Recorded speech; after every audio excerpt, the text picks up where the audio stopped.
നമസ്തേ, എല്ലാവർക്കും മൈൻഡ് വെൽനസിൻ്റെ ഒരു പുതിയ എപ്പിസോഡിലേക്ക് ഹാർദവമായ സ്നേഹം നിറഞ്ഞ സ്വാഗതം. ഞാൻ നിങ്ങളുടെ doctor Susan Koruth, life psychologist, mind wellness coach, author and the founder of subtle life skills and mind fitness centre. ഇന്ന് എനിക്ക് ചിലരുടെ ഒരു റിക്വസ്റ്റിൽ നിന്നാണ് ഞാൻ ഈ സബ്ജക്റ്റ് എടുക്കുന്നത്. നമ്മൾ കഴിഞ്ഞ 2 എപ്പിസോഡിലായിട്ട് പറഞ്ഞിരുന്നു നാർസിസിസ്റ്റിക് വിക്ടിം സിൻഡ്രോം, അതുപോലെ തന്നെ ഒരു വിക്ടിം എന്ത് ചെയ്യണം, എങ്ങനെ പുറത്ത് വരണം, അതിൽ നിന്ന് അവരുടെ തെറാപ്പീസ് എല്ലാം നമ്മൾ വിശദമായിട്ട് പറഞ്ഞിരുന്നു.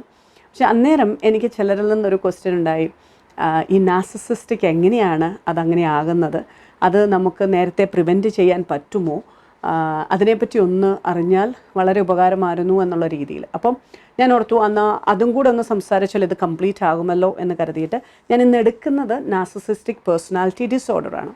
ഇനി ഇതിൽ 2 കാര്യങ്ങളാണ് എനിക്ക് പറയാനുള്ളത്. We have A narcissistic personality traits ഉണ്ട്, ഡിസോർഡർ ഉണ്ട്.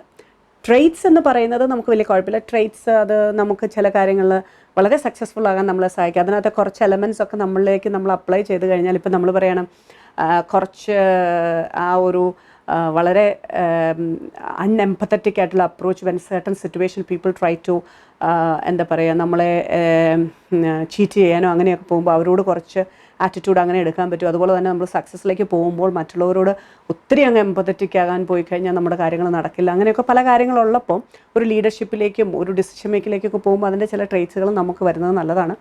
പക്ഷേ ഈ നാർസിസിസ്റ്റിക് പേഴ്സണാലിറ്റി ഡിസോർഡർ ഒരു സൈക്കോളജിക്കൽ ഡിസോർഡർ തന്നെയാണ്. അത് വരുന്നത് ആൻറ്റി സോഷ്യൽ പേഴ്സണാലിറ്റി ഡിസോർഡർ കാറ്റഗറിയിൽ തന്നെയാണ്. അതായത് സൈക്കോപാത്തിക്, സോഷ്യോപാത്തിക്, നാർസിസിസ്റ്റിക് അങ്ങനെയുള്ള രീതിയിലാണ് അത് വരുന്നത്. അപ്പം ഈ നാർസിസിസ്റ്റിനെ പറ്റി കൂടുതൽ നമ്മൾ മനസ്സിലാക്കുമ്പോൾ അവർ സെൽഫ് ഇൻഡൾജഡ് ആയിട്ടുള്ള ആൾക്കാരായിരിക്കും. അതും സെൽഫിലേക്ക് മാത്രമേ അവർ നോക്കൂ. എൻ്റെ കാര്യം, എൻ്റേത്, എനിക്ക് വേണ്ടി ഞാൻ എന്തും ആരെയും ഡിഫിക്കൽട്ടിയിൽ ഇടാൻ എനിക്ക് കുഴപ്പമില്ല, ആരെയും ഹേർട്ട് ചെയ്യാൻ എനിക്ക് കുഴപ്പമില്ല, ആരുടെയും ഇമോഷൻസിനെ ഹേർട്ട് ചെയ്യാൻ എനിക്ക് കുഴപ്പമില്ല എന്നുള്ള രീതിയിലേക്കായിരിക്കും അവർ വരുന്നത്. അതുപോലെ തന്നെ ദേ യൂസ് ഗ്യാസ് ലൈറ്റിങ്, അതായത് എന്തിനും ഏതിനും മറ്റുള്ളവരുടെ മുമ്പിൽ കുറ്റം ചാർത്തിയിട്ട് അവരാണ് റെസ്പോൺസിബിൾ, ഞാൻ എപ്പോഴും നല്ല കുട്ടിയായിരിക്കും, എൻ്റെ ഭാഗത്ത് ഒരു കാരണവശാലും അങ്ങനെയുള്ള ഇഷ്യൂസൊന്നും ഉണ്ടാവില്ല, ഞാൻ എന്തെങ്കിലും ചെയ്യുന്നുണ്ടെങ്കിൽ തന്നെ അത് മറ്റേ ആളുടെ പ്രശ്നം കൊണ്ട് ഞാൻ അതിലേക്ക് വന്നതാകും, അല്ലാതെ ഞാനായിട്ട് വരില്ല എന്നുള്ള രീതിയിലുള്ള ആളായിരിക്കും. അതുപോലെ തന്നെ അവർ മാനിപ്പുലേറ്റീവ് ആയിരിക്കും. ഇൻ്റർപേഴ്സണൽ റിലേഷൻഷിപ്സിൽ അവരെപ്പോഴും മറ്റേയാളെ എക്സ്പ്ലോയിറ്റ് ചെയ്യുന്ന ഒരാളായിരിക്കും നാർസിസിസ്റ്റിക് എന്ന് പറയുന്നത്. അവർക്ക് ഒരു കാരണവശാലും എമ്പതി കാണത്തില്ല. ദേ ലാക്ക് എമ്പതി. അപ്പോൾ നമ്മൾ ആരെങ്കിലും കുറച്ച് കാര്യങ്ങൾ നന്നായിട്ടൊക്കെ ചെയ്യുകയാണെങ്കിൽ, അല്ലെങ്കിൽ ഇപ്പം അവരുടെ വൈഫാണെങ്കിൽ വൈഫ് പല കാര്യങ്ങളും വീട്ടിലൊക്കെ പല കാര്യങ്ങളും നല്ല രീതിയിലൊക്കെ ചെയ്യുമ്പോൾ അതവളുടെ ജോലിയാണ്, അതവളൊന്നും ചെയ്യേണ്ടതാണ് എന്നൊക്കെയുള്ള രീതിയിൽ ഉള്ളതല്ലാതെ ഒരു അവൾക്ക് സുഖമില്ല, അവൾക്ക് സുഖമില്ല, 2 ദിവസമായിട്ട് സുഖമില്ലാതിരിക്കുകയാണ്, അങ്ങനത്തെ ഫീലിംഗ് ഒന്നുമില്ല. ഒരു എമ്പത്തി എന്ന് പറയുന്നത് എങ്ങനെയാണ് വേറൊരാൾക്ക് കാര്യങ്ങൾ ഫീൽ ചെയ്യുക, അവരുടെ ഷൂസിൽ നിന്നുകൊണ്ട് അവരുടെ സൈഡിൽ നിന്നുകൊണ്ട് നോക്കുക. ഇതൊന്നും ഒരു നാർസിസിസ്റ്റിക്ക് വരുന്ന കാര്യമേ അല്ല. അപ്പം ഞാനിതിനു മുമ്പ് കുറേ ഡീറ്റെയിൽസ് ഞാൻ നാർസിസിസ്റ്റിനെ പറ്റി പറഞ്ഞിരുന്നു, how they exploit others and everything. പക്ഷേ ഇവിടെ നമുക്ക് നോക്കാം എങ്ങനെ ആ നാർസിസിസ്റ്റിക്കിൻ്റെ ആ പേഴ്സണാലിറ്റി വരുന്ന പല കാര്യങ്ങളെപ്പറ്റി നോക്കാം. അതിൽ 2 ടൈപ്പാണ് നാർസിസിസ്റ്റിക് ഉള്ളത്. ഒന്ന് ഓവേർട്ട് ആയിട്ടുള്ളവരും ഒന്ന് കോവേർട്ട് ആയിട്ടുള്ളവരും. അതായത് ഓവേർട്ട് നാർസിസിസ്റ്റ് ഉണ്ട്, കോവേർട്ട് നാർസിസിസ്റ്റ് ഉണ്ട്. അപ്പോൾ ഓവേർട്ട് എന്ന് പറയുന്നത് അവർ എക്സ്ട്രോവേർട്ട് ആയിരിക്കും. അതായത് ഒത്തിരി പുറത്തേക്ക് ഭയങ്കരമായിട്ട് എന്താ പറയുക, അവർ സോഷ്യലി വളരെ ചാമിങ് ആയിരിക്കും, അവരുടെ നല്ല പേഴ്സണാലിറ്റി ആയിരിക്കും, അവർ ഹാർഡ് വർക്കിങ്ങും സക്സസ്സും. അവരെയാണ് നമ്മൾ പറയുന്നത് ഗ്രാൻഡ്യൂസ് നാർസിസിസ്റ്റിക്. അതായത് they pretend to be someone who they really wanted to be. അവർക്ക് ഒരു സക്സസ്, വെൽത്ത്, ഫെയിം ഒക്കെ അവർക്ക് ഭയങ്കരമായിട്ട് വേണ്ട ഒരു കാര്യമാണ്. അപ്പോൾ അതിലേക്കൊക്കെ അവരങ്ങനെ ആകാനായിട്ട് അവർ ആ രീതിയിൽ നടക്കുക, എടുക്കുക, അങ്ങനെ കാണിക്കുക. അവർക്ക് ചിലപ്പോൾ ഉണ്ടായിരിക്കണമെന്ന് നിർബന്ധമൊന്നുമില്ല കേട്ടോ. നമ്മൾ ചിലപ്പോൾ കണ്ടിട്ടില്ലേ, ചില ആൾക്കാർ വീട്ടിലൊന്നും അങ്ങനെ അധികം ഒന്നും കാണത്തില്ല, പക്ഷെ അവർ pretend to be they are somebody, ഭയങ്കര ഗ്രേറ്റ് ആണ്, ഞങ്ങളെ കഴിഞ്ഞ ആൾക്കാരിൽ എന്നുള്ള രീതിയിലുള്ള ഒരു പ്രിറ്റൻഷനും ആ രീതിയിലുള്ള ഒരു ഔട്ട്വേർഡ് ബിഹേവിയറും ആയിരിക്കും ഇവർ കാണിക്കുക. അതുപോലെ തന്നെ അവരുടെ ഈഗോ എന്ന് പറയുന്നത് ഭയങ്കര ഇൻഫ്ലേറ്റഡ് ആയിരിക്കും. അതായത് ഒരു ബലൂൺ ഊതി വീർപ്പിക്കുന്നത് പോലെ അങ്ങനെ ഹൈയിലിരിക്കുന്ന ഒരു ഈഗോ ആയിരിക്കും അവർക്കുള്ളത്. അതൊക്കെ അങ്ങനെ ഊതി കൊണ്ടുപോവുകയാണ്. പക്ഷെ വളരെ സൂക്ഷിക്കേണ്ട ഒരു കാര്യം തന്നെയാണത്. അതുപോലെ തന്നെ അവർക്ക് എപ്പോഴും they seek attention and entitlement. Everywhere they have to be given attention and ഒക്കെ ഒരു എൻറ്റൈറ്റിൽമെൻറ്റ് അവർക്ക് കൊടുക്കണം മറ്റുള്ളവർ. പ്രത്യേകിച്ച് അവർ കുറച്ച് വിക്ടിമായിട്ട് കാണുന്നവർ തീർച്ചയായിട്ടും കൊടുത്തിരിക്കണം. അതല്ലെങ്കിൽ അവരൊരിക്കലും സമ്മതിക്കത്തില്ല.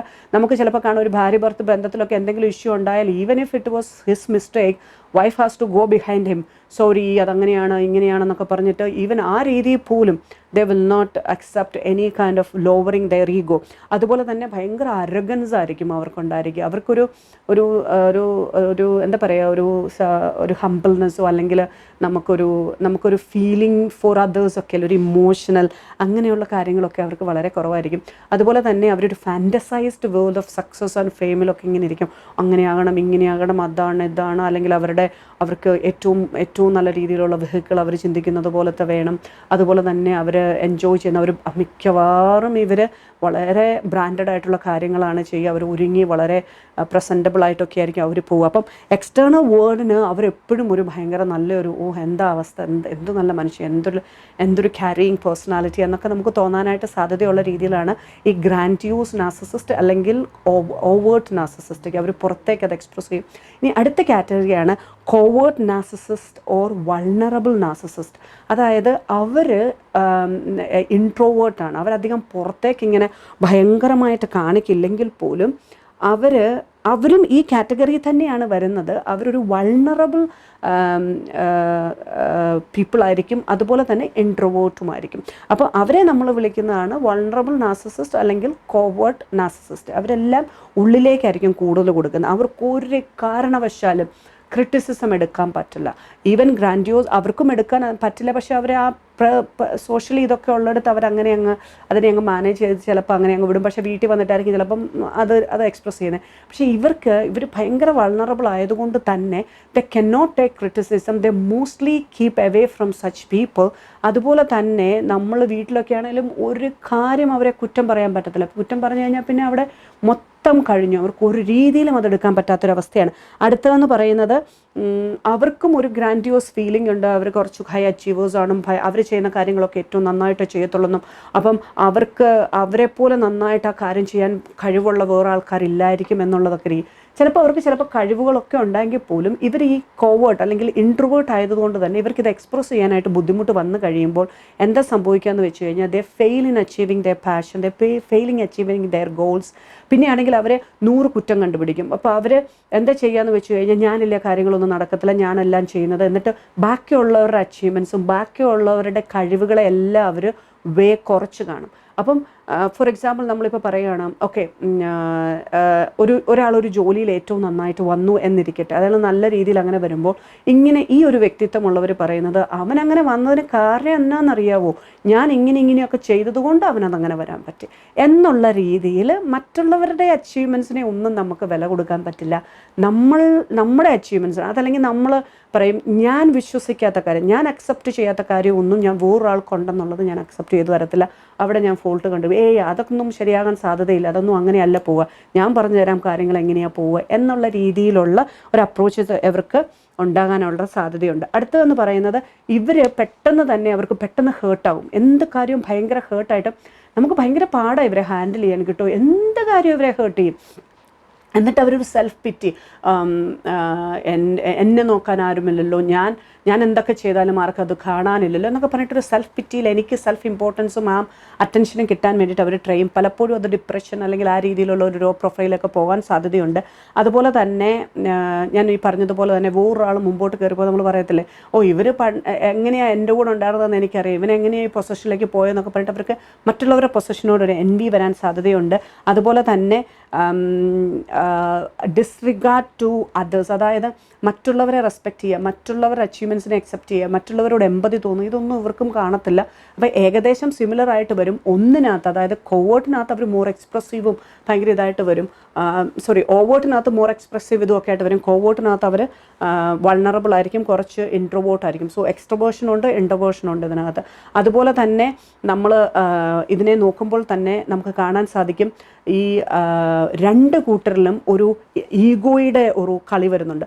അത് ഈ ഓവേർട്ടായിട്ടുള്ളവർക്ക് ഇൻഫ്ലേറ്റഡ് ചെയ്യുകയാണെങ്കിൽ നമ്മൾ വേണമെങ്കിൽ നമുക്ക് പറയാം ഈ കോവേർട്ടായിട്ടുള്ളവർക്ക് ഈ ഡീഫ്ലേറ്റഡ് ഈഗോയാണ്, കുറച്ച് കുറഞ്ഞതാണ്, വളരെ വൾണറബിൾ, വളരെ ഫ്രജൈലാണ് അവരുടെ ഈഗോ. പെട്ടെന്ന് കാര്യങ്ങൾ ഇത് പോയിട്ട് അവിടെ ഭയങ്കരമായിട്ട് ഇഷ്യൂ ഉണ്ടാകും. ഇപ്പോൾ അതൊക്കെ ചിലപ്പോൾ നമ്മൾ പുറത്ത് പോകുമ്പോൾ ആരെങ്കിലും അവരെ എന്തെങ്കിലും പറയുകയാണെന്ന് വെച്ചു, ഈ ഒരു ചെറിയൊരു എക്സാമ്പിൾ ഞാൻ പറയാം. നമ്മളിപ്പോൾ എല്ലാവരോടും ഇങ്ങനെ ഇരിക്കുമ്പോഴത്തേനും നമ്മുടെ കൂടെ ഇരിക്കുന്ന നമുക്കിപ്പം ഈ കോവേർട്ട് നാർസിസിസ്റ്റിക് ഡിസോർഡർ ഉള്ള ആൾ, അപ്പം അയാളെ, അത് നമ്മുടെ ചിലപ്പോൾ ഹസ്ബൻഡാകാം, വൈഫാകാം, ആരുമായിക്കോട്ടെ, ഫ്രണ്ടുമാ, അപ്പോൾ എല്ലാവരുടെ കൂടി അയാളെ ഒന്ന് ചുമ്മാ ഒന്ന് കളിയാക്കും. നമ്മളിപ്പോൾ കൂട്ടത്തിൽ എല്ലാവരോടും ഇരിക്കുമ്പോൾ കളിയാക്കുമല്ലോ, എന്തെങ്കിലും പറയുന്നു കളിയാക്കുമ്പോൾ തന്നെ അവർക്കത് പിടിക്കത്തില്ല. കാരണം it is so difficult, it is criticising like for them, their ego is so vulnerable, so fragile. അപ്പോൾ അതൊക്കെ പിടിക്കത്തില്ല.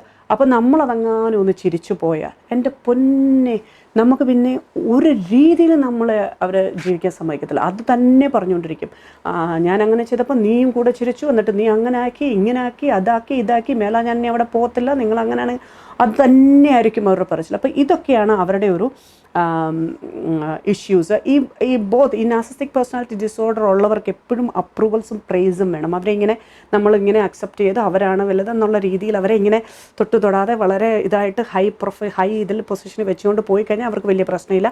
അതല്ലാതെ ഡീൽ ചെയ്ത് കഴിയുമ്പോഴാണ് അവർക്ക് പ്രശ്നം. അപ്പം ഇവരെ നമ്മൾ നോക്കുമ്പോൾ തന്നെ 2-3 കാര്യം ഞങ്ങൾ ക്ലിയറായിട്ട് പറയാം.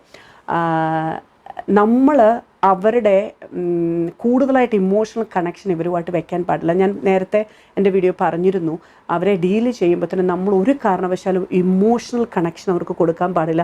നമ്മളൊരു ഡിറ്റാച്ച്ഡ് ആയിരിക്കണം, നമ്മുടെ ബൗണ്ടറീസ് ക്ലിയർലി ഡിഫൈൻഡ് ആയിരിക്കണം ഇവരുമായിട്ടുള്ള.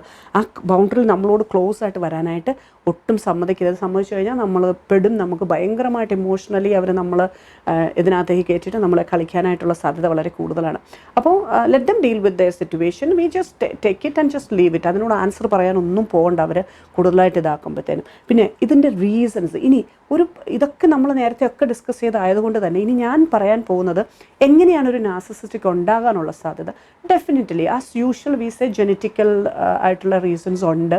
അതുപോലെ തന്നെ environment factors play a very critical role in developing a narcissist. അതിനകത്ത് മെയിനായിട്ട് വരുന്നത് നാർസിസിസ്റ്റ് ട്രേറ്റ്സ് ആ ഒരു ഡിസോർഡറിലേക്ക് പോകുന്നത് അവർ കാണിക്കുന്നത് ഒരു അഡോളസൻറ്റ് സ്റ്റേജിലായിരിക്കും, ഒരു late adolescent stage and early adult സ്റ്റേജിൽ അവരിങ്ങനെ കാണിക്കാൻ തുടങ്ങും. അപ്പോഴേ നമുക്ക് ഈ അറ്റൻഷൻ കൊടുക്കണം.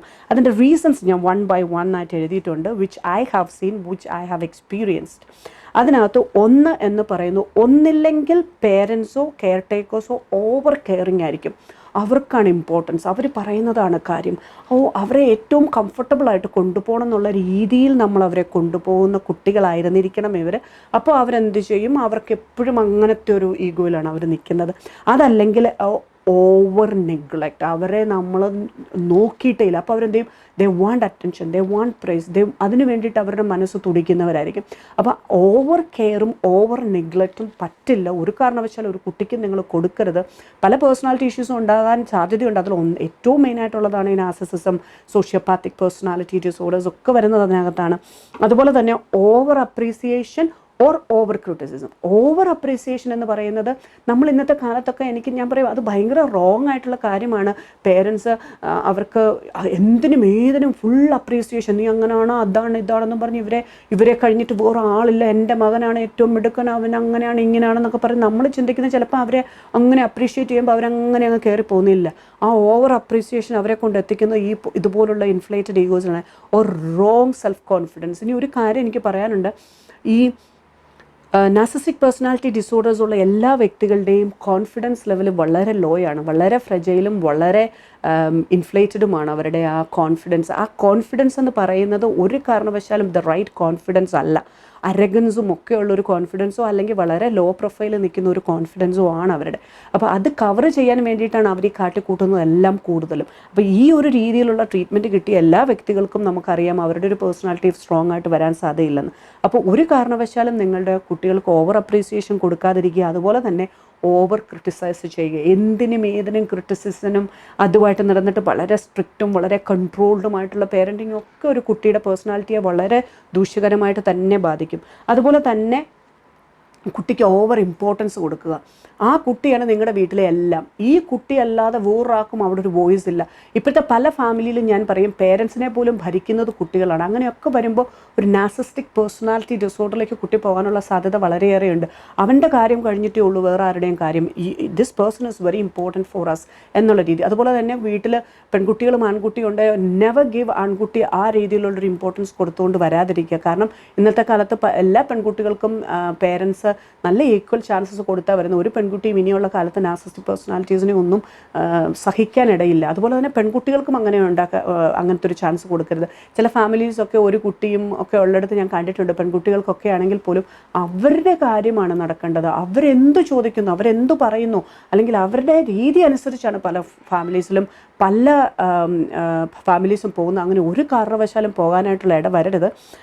അതുപോലെ തന്നെ റിജക്ഷനും കൊടുക്കാൻ പാടില്ല. We reject you every time, no no no no no everything is a no no, അതും വരാൻ പാടില്ല. അവർക്ക് കറക്റ്റായിട്ടുള്ള ഇമ്പോർട്ടൻസ് കൊടുത്ത് അവരെ ഇൻവോൾവ് ചെയ്തുകൊണ്ടിട്ടുള്ള ഒരു ഫാമിലി അല്ലെങ്കിൽ ഒരു ലൈഫായിരിക്കണം നിങ്ങളുടെ എല്ലാവരുടെയും ഉള്ളത്. അടുത്തത് നമ്മുടെ സോഷ്യോ കൾച്ചറൽ പ്രാക്ടീസ് തന്നെയാണ്. നമ്മളെപ്പോഴും പറയുന്നത് പോലെ തന്നെ സ്ത്രീകൾ കുറച്ച് താഴ്ന്നു നിൽക്കണം, അല്ലെങ്കിൽ അവരങ്ങനെ സഹിക്കണം, അവരിങ്ങനെ സഹിക്കണം, ഇങ്ങനെയുള്ള രീതിയിലുള്ള പ്രാക്ടീസസ് എല്ലാം വേറെ അടുത്ത ജെൻഡറിനെ, അതായത് നമ്മുടെ ഓപ്പോസിറ്റ് ജെൻഡറിനെ, മെയിൽ ജെൻഡറിനെ കൂടുതൽ പവർഫുൾ ആക്കിയിട്ട് അവർക്ക് ആ രീതിയിലുള്ള നാർസിസിസ്റ്റിക് പേഴ്സണാലിറ്റി ഡിസോർഡേഴ്സ് വരാനുള്ള സാധ്യത കൂടുതലാണ്. കാരണം നമുക്കറിയാം മെയിലിലാണ് ഈ ഡിസോർഡർ കൂടുതലായിട്ട് കാണുന്നത് ഫീമെയിൽസിനേക്കാളും. ഇനി അടുത്തത് എന്ന് പറയുന്നത് നമ്മളുടെ ജെനറ്റിക്കൽ ഫാക്ടർ, അതുപോലെ തന്നെ നമ്മൾ ചിലപ്പം ചില രീതിയിലുള്ള ന്യൂറോളജിക്കൽ പ്രോബ്ലംസ് അങ്ങനത്തെ കാര്യങ്ങളൊക്കെ വരാൻ സാധ്യതയുള്ളപ്പോഴും ഈ നാർസിസ്റ്റിക് പേഴ്സണാലിറ്റി ഡിസോർഡേഴ്സ് വരാൻ സാധ്യതയുണ്ട്. ഇനി തെറാപ്പിറ്റിക്കൽ മെത്തഡോളജിയിലേക്ക് നമ്മൾ പോവുകയാണെങ്കിൽ ഈ തെറാപ്പി എന്ന് പറയുന്നത് സൈക്കോതെറാപ്പി അല്ലെങ്കിൽ കോഗ്നിറ്റീവ് ബിഹേവിയർ തെറാപ്പിയാണ് വരേണ്ടത്. സൈക്കോതെറാപ്പി എന്ന് പറയുന്നത് അവരെ ഹെൽപ്പ് ചെയ്യുകയാണ്, അവരുടെ ആ പേഴ്സണാലിറ്റിയെ മനസ്സിലാക്കാനും അതനുസരിച്ച് ആ പേഴ്സണാലിറ്റി വരുത്തേണ്ട ചേഞ്ചുകൾ വരുത്താനും ആ സെൽഫ് ഇമ്പോർട്ടൻസിനെ മാറ്റിയിട്ട്, അല്ലെങ്കിൽ ആ ഇൻഫ്ലേറ്റഡ് ഓർ ഡീഫ്ലേറ്റഡ് ഈഗോയെ മാറ്റിയിട്ട്, വൾണറബിലിറ്റി അല്ലെങ്കിൽ ഒരു ഗ്രാൻഡ്യൂസ് എല്ലാം മാറ്റിയിട്ട് കറക്റ്റായിട്ടുള്ള രീതിയിൽ നല്ല രീതിയിലുള്ള കോൺഫിഡൻസ് ബിൽഡിങ്ങും നല്ല രീതിയിലുള്ള ഒരു സെൽഫിനെ ക്രിയേറ്റ് ചെയ്യുക എന്നുള്ളതാണ് അവിടെ ഉണ്ടാകുന്നത്. അതിനകത്ത് നല്ലൊരു സെൽഫ് ഇമേജ്, നല്ല സ്ട്രോങ് ആയിട്ടുള്ള പോസിറ്റീവായിട്ടുള്ള സെൽഫ് ഇമേജ്, ഇമോഷൻ ഇൻ്റലിജൻസ്, ഇമോഷൻസിനെ മാനേജ് ചെയ്യാനുള്ള കപ്പാസിറ്റി, അങ്ങനെയുള്ള കാര്യങ്ങളെല്ലാം അതും സ്കിൽ ബേസ്ഡ് തെറാപ്യൂട്ടിക് അപ്രോച്ചാണ് നമ്മൾ കൊടുക്കുന്ന ഏറ്റവും നല്ലത്.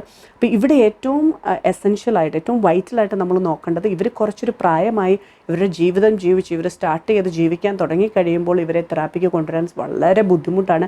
അതുകൊണ്ട് തന്നെ നമ്മൾ ശ്രദ്ധിക്കേണ്ടത് ഏർലി അഡൾട്ട്ഹുഡ് അല്ലെങ്കിൽ ലേറ്റ് അഡോളസൻ സ്റ്റേജിലൊക്കെ നമ്മളിതിനെ കാണുമ്പോൾ, ഇതിൻ്റെ പ്രസിപ്പിറ്റേഷൻ കാണുമ്പോൾ ആ സമയത്ത് ഇതിനെ ഹാൻഡിൽ ചെയ്താൽ ഇറ്റ് ഈസ് മോർ ഈസിയർ ആണ് അത് ഹാൻഡിൽ ചെയ്ത് കൊണ്ടുപോകാനായിട്ട്.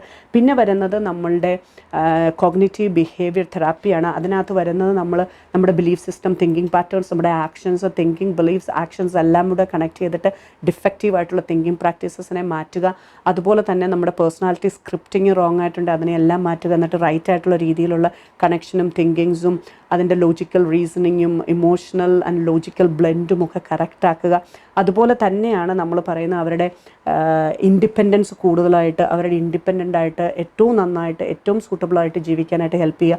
അതുപോലെ എംപത്തറ്റിക് റിലേഷൻഷിപ്പ്, ഒരു ഇൻ്റർപേഴ്സണൽ റിലേഷൻഷിപ്പിൽ അല്ലെങ്കിൽ ഒരു മറ്റുള്ളവരുമായിട്ട് നമ്മൾ ഇടപെടുമ്പോൾ how the empathy needs to be working, ഇങ്ങനെയുള്ള രീതിയിലുള്ള കോഗ്നിറ്റീവ് ബിഹേവിയർ തെറാപ്യൂട്ടിക്കൽ അപ്രോച്ചസ് എല്ലാം വളരെ ഇമ്പോർട്ടൻ്റ് ആയിട്ട് വേണ്ട ഒരു കാര്യം തന്നെയാണ്. പക്ഷേ ഇതിനകത്ത് നോക്കേണ്ട ഒരു കാര്യം എന്താണെന്ന് വെച്ച് കഴിഞ്ഞാൽ ഈ ഒരു ഡിസോർഡർ ഉള്ളവർക്ക് മിനിമം 13 months ആയിരിക്കും തെറാപ്യൂട്ടിക്കൽ ഡ്യൂറേഷൻ എന്ന് പറയുന്നത്. ഇതൊരു ലോങ് ടേം തെറാപ്യൂട്ടിക്കൽ ഇതാണ് വരുന്നത്. അതായത് 13 months, അതായത് 1 yearന് മുകളിൽ ഇവർ തെറാപ്പിക്ക് വന്നാൽ മാത്രമേ ഈ ഒരു ഏരിയയിൽ കംപ്ലീറ്റ് അവർക്ക് മാറി ഒരു ട്രാൻസ്ഫോർമേഷൻ വന്ന് ഏറ്റവും നന്നായിട്ട് പോകാൻ പറ്റത്തുള്ളൂ. ചിലർ സാധാരണഗതിയിൽ കാണുന്നത് 1 year to 3 years ആണ്. So it is A very very costly, very എന്താ പറയുക, ഒത്തിരി റിസോഴ്സസും ഒത്തിരി ടൈമും ഒത്തിരി എന്താ പറയുക നിങ്ങളുടെ ഇൻവോൾവ്മെൻറ്റും നിങ്ങളുടെ പൈസയും ഒക്കെ ചിലവാകുന്നൊരു ഏരിയ ആയതുകൊണ്ട് തന്നെ ചെറുപ്പത്തിലേ സൂക്ഷിക്കുക. നിങ്ങളുടെ കുട്ടികൾ ഇതിലേക്കൊന്നും വരാതിരിക്കാൻ വേണ്ടിയിട്ട് അതിനു വേണ്ടിയിട്ട് നല്ല ഡിസിപ്ലിൻ ആയിട്ടുള്ള, നല്ല ഫോക്കസ്ഡ് ആയിട്ടുള്ള നല്ലൊരു പേരൻറ്റിങ്ങിലൂടെ നിങ്ങളുടെ കുട്ടികളെ വളർത്തിക്കൊണ്ട് വരാൻ നിങ്ങൾ ശ്രമിക്കണം. Parenting skills are very very എസെൻഷ്യലാണ്. അത് ഈ അവിടുന്ന് കേൾക്കുന്നത്, ബുക്കിൽ കേൾക്കുന്ന പോലെയോ അല്ലെങ്കിൽ പല കൾച്ചറുള്ളതും ഒക്കെ എടുത്തിട്ട് നമ്മൾ അങ്ങനെ ഇതാക്കാൻ പറ്റില്ല. നമ്മൾ നോക്കണം എൻ്റെ കുട്ടിയുടെ ഡെവലപ്മെൻറ്റ് എങ്ങനെയാണ് വരുന്നത്, അവൻ്റെ ഫ്രെയിമൊക്കെ എങ്ങനെയാണ്. ഒരു കോമൺ ആയിട്ടുള്ള പാരൻറ്റിങ് ഒന്നും എല്ലാവർക്കും നമുക്ക് കൊടുക്കാൻ പറ്റില്ല. നമ്മുടെ കുട്ടിയെ നോക്കി ഏത് രീതിയിലാണ് വരുന്നത് നോക്കി ആ രീതിയിൽ അവൻ്റെ ബിഹേവിയറും അവൻ്റെ മെൻ്റൽ ഫ്രെയിംവർക്കും ഇൻ്റലിജൻസും ഇമോഷണൽ സ്റ്റേറ്റും എല്ലാം നോക്കിയിട്ട് നല്ല രീതിയിൽ കൊണ്ടുവരാൻ നമുക്ക് പറ്റണം. അങ്ങനെ വന്നു കഴിയുമ്പോൾ നമുക്ക് തീർച്ചയായിട്ടും ഇങ്ങനത്തെ ഇഷ്യൂസിൽ നിന്നൊക്കെ നമുക്കൊരു വിടുതൽ കിട്ടും. അതുകൊണ്ട് തന്നെ നിങ്ങളെല്ലാവരും ശ്രദ്ധിക്കുക, കുട്ടികളുടെ ബിഹേവിയേഴ്സ് എവിടെയെങ്കിലും ചേഞ്ചസ് വരുന്നുണ്ടെങ്കിൽ തന്നെ തീർച്ചയായിട്ടും അതിന് അറ്റൻഷൻ കൊടുക്കുക. നിങ്ങൾക്ക് പറ്റില്ല എന്നുണ്ടെങ്കിൽ തീർച്ചയായിട്ടും seek help. There are many very advanced and professional helps are available. So take care, and I wish all of you a great parenting and a great life. God bless us all.